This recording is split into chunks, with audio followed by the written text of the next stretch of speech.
Ou seja, por trás dessa pergunta tem a pergunta kantiana, como são possíveis os juízos sintéticos a priori, é um nome horrível, tá entendendo? Parece nome de remédio, nome de doença. Enfim, a pergunta parece que você está com câncer, mas não. Como são possíveis os juízos sintéticos a priori? O que ele está dizendo? É o seguinte, a única forma que a gente tem para se referir ao mundo é por meio do juízo. O que é um juízo? É o que tem um predicado, um sujeito e um predicado. Quando eu digo, essa camisa é azul, eu estou proferindo um juízo, tá entendendo? Só que o grande problema é que toda a história da metafísica ocidental, ela achava, quando proferiu um juízo, que estava descobrindo o que o objeto era, ou seja, ela estava descobrindo o que é a azulidade do azul, por que existe o azul no mundo, tá entendendo? Quais são as propriedades primárias e secundárias do azul. A essência, você está falando da essência. É a essência, eu ia chegar lá, é a essência. Então, toda a metafísica anterior achava que estava justamente tirando do objeto tudo aquilo que ela pensava. Mas, na verdade, ela estava colocando no objeto. Então, Kant teve essa sacada. Então, um juízo é aquilo que se refere ao objeto, ele sintetiza vários elementos diferentes, ou seja, tecido, azul, esse bicho feio que está vestindo, ele sintetiza vários elementos diferentes, nenhum juízo só, e esse juízo não pode estar no objeto. Ele tem que ser anterior ao objeto. O que é anterior ao objeto? O pensamento.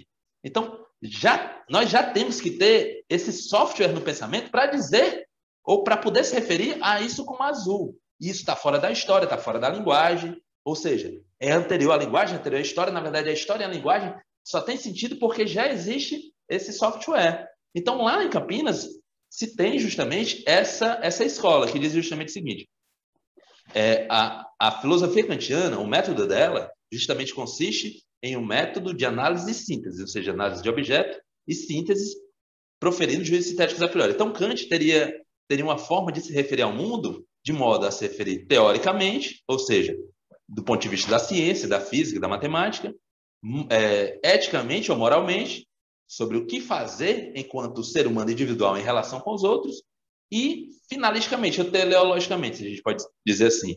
Ou seja, para onde nós vamos fazendo, conhecemos o que nós conhecemos e fazemos aquilo que devemos em comunidade com os outros. Ou seja, isso tudo, dentro dessa escola semântica de Campinas, seria mediado pelo juízo, seria mediado pelo sentido que o humano dá ao mundo. E é um sentido objetivo. O que é um sentido objetivo? Que todos aqueles que olharem ou analisarem o mesmo objeto vão encontrar o mesmo sentido.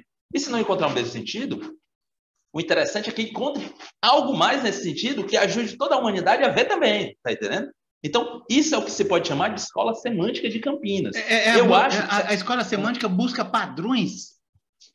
Isso. Busca padrões, modelagem de padrões de sentido. Sim. E como proferir juízos para que esses sentidos tenham referência, entendeu? Só que qual é o grande problema? Eu acho que, eu usei inclusive na minha tese essa metáfora, porque a minha avó era bordadeira, era rendeira, tá entendendo?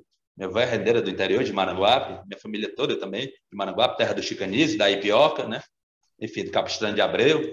Então, ela era bordadeira, e qual é o sentido? O sentido é o seguinte, eu metaforizei, ou na verdade fiz uma analogia entre o ponto de bordado e o juízo. O que é o ponto de bordado? É um negócio tão pequenininho, tá entendendo? Tão pequenininho que você vai fazendo, só que você tem um sentido para fazer aquilo ali maior, tá entendendo? Você quer formar uma figura. E para formar uma figura, você precisa do ponto de bordado. Mas só o ponto de bordado não dá conta de explicar a figura. Ou seja, então eu penso que tem em Kant dois níveis para o método.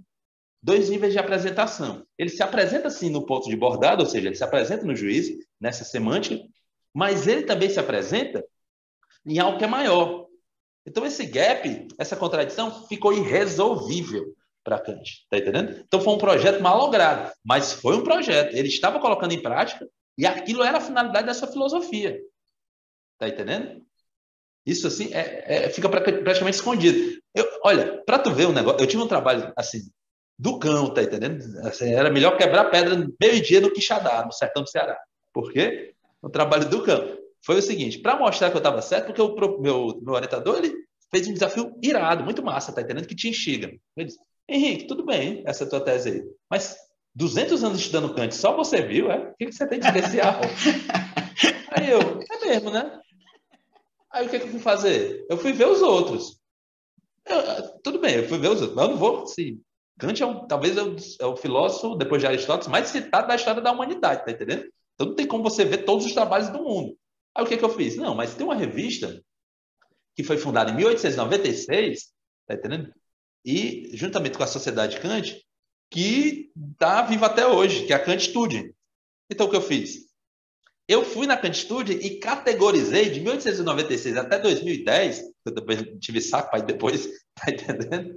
Até 2010, qual era a porcentagem de trabalhos, de artigos, enfim, resenhas e tudo mais, sobre antropologia em Kant. E olha que eu ainda fui legal, coloquei antropologia, dentro da antropologia, a religião, tá entendendo? A história, enfim, todos esses trabalhos que não aí você levou para o teu orientador, para ele estar aqui.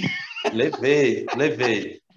Cara, eu esqueci um pouco as estatísticas, mas se eu não me engano, só 5% dos artigos da Kant Studien estavam, de fato, voltados à antropologia kantiana. E desses 5%, ou seja, de certa forma, você foi inédito. Sim, está aqui. Então, inclusive, eu quero mandar até para a Kant Studien, porque está bem categorizado, tá entendendo? E eu coloco artigo por artigo. Eu fui lá, tá entendendo? Claro que eu não li todos os artigos, o que eu fazia? Eu analisava o resumo. Sim. Então, a partir do resumo, se o resumo tivesse dúbio, eu li um pouco mais. Enfim, e a partir disso eu colocava. Isso durou 2 anos, tá entendendo? Fazendo isso. Tem gráficos e tal, deixa eu ver aqui. Eu acho que eu achei aqui. Deixa eu ver. Não, foi pior do que quebrar a pedra, então? Quebrar a pedra no meio do sertão.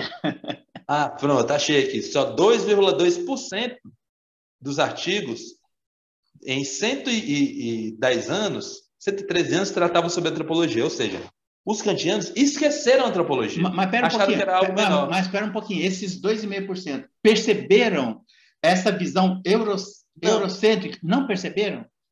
Não. Essa é a tragédia, tá entendendo? Do mundo que a gente vive hoje. Ou seja, nós vivemos num mundo em que a filosofia ela não é algo exclusivo da Europa. Por quê? Por conta da colonização, vários povos foram subalternizados, no sentido que seu pensamento era subalternizado em relação ao europeu. E no século XX, talvez em função do pensamento do Kant. Também, é isso que eu estou dizendo. Kant é fundamental também por conta disso, porque ele coloca uma espécie de lógica fundamental, onde todo mundo tem que ter essa mesma lógica, esse mesmo sentido de pensamento. Ele coloca uma filosofia fundamental, ou seja, ele coloca as questões fundamentais que toda a humanidade deveria seguir. E a colonização, ela colocou essa sequência, ou essa forma de seguir esse pensamento, não com argumentos, mas com a espada. Sim. Tá entendendo? Com a espada e o canhão. Mas foi só ele? Mas peraí, não foi só ele? Não só ele. Eu acho que ele é o mais central de todos. Porque o século XVIII, ele aumenta assim, exponencialmente o nível de colonização. Tanto é que tem uma autora chamada Anya Lomba, que é uma indiana, ela diz que em 1930, 82% do globo terrestre, dos territórios e dos povos, ou foram colônias ou ex-colônias.